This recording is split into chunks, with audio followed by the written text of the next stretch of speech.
En Savoie, l'air est pur, mais pas seulement. On y trouve également de la poudre de zinc de haute pureté, issue de déchets industriels. Les détails avec Gérard Eustache, directeur de la société innovante 13.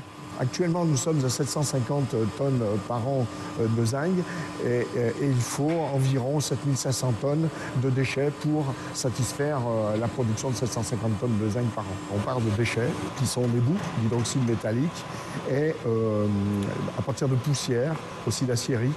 La boue d'hydroxyde métallique est traitée à la soude puis compressée. On obtient une partie liquide riche en zinc et une partie solide de débris non valorisés. L'électrolyse est l'étape clé dans la fabrication du produit final, résultat de 3 brevets internationaux. Les explications de Déborah Tolvet, chef de laboratoire chez 13. Le zinc qui était en solution va se transformer en zinc solide. Donc il va se déposer directement sur les électrodes en poudre de zinc. Ensuite, ces électrodes vont être vibrées. La poudre va tomber dans une cuve de récupération. Le zinc solide est nettoyé, séché, puis passé dans un tamis. Les grains récupérés présentent une grande surface, contrairement aux autres poudres du marché. Dans la filière chimie, cette surface spécifique apporte une plus grande réactivité.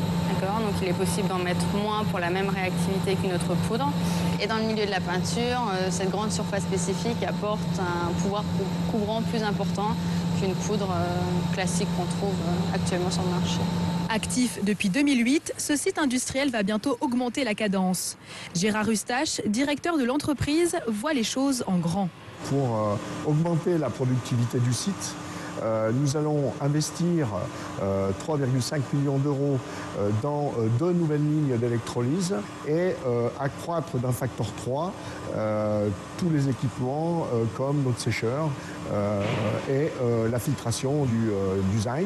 D'ici à la fin de l'année, la production sera multipliée par 3 pour atteindre plus de 2000 tonnes de poudre de zinc unique sur le marché européen.